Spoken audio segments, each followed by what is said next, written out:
केंद्र शासनाच्या स्वस्थ नारी सशक्त परिवार अभियानांतर्गत सांगली मिरज कुपवाड महानगरपालिकेमार्फत 17 सप्टेंबर 2025 ते 2 ऑक्टोबर 2025 या कालावधीत एकूण 12 आरोग्य शिबिरांचं आयोजन करण्यात आलं।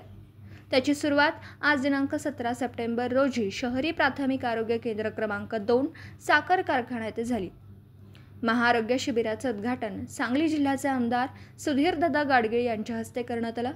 या प्रसंगी उपायुक्त स्मृती पाटील, शुभांगीताई साळुंखे, कांचनताई कांबळे, वर्षाताई निंबाळकर, अनारकली कुरणे मॅडम, संतोष पाटील सर, महेश साळुंखे व मनोज सरगर आदी मान्यवर उपस्थित होते। शिबिराच्या यशस्वी आयोजनासाठी आयुक्त सत्यम गांधी यांच्या मार्गदर्शनाखाली मनपा उपायुक्त स्मृती पाटील मॅडम व वैद्यकीय आरोग्य अधिकारी डॉक्टर वैभव पाटील यांनी समन्वय साधला। शिबिराचं नियोजन आरोग्य केंद्र प्रमुख डॉक्टर वैशाली पाटील, डॉक्टर संग्राम पाटील व त्यांच्या स्टाफने केलं। शिबिरात स्त्रीरोग, बालरोग, रक्तदाब व शुगर तपासणी, कर्करोग तपासणी, दंतरोग, अस्थिरोग, त्वचारोग, नेत्ररोग, मानसोपचार तपासणी यासह रक्तदान शिबिर घेण्यात आलं। एकूण 321 लाभार्थ्यांनी शिबिराचा लाभ घेतला तर 26 रक्तदात्यांनी स्वेच्छेने रक्तदान केलं।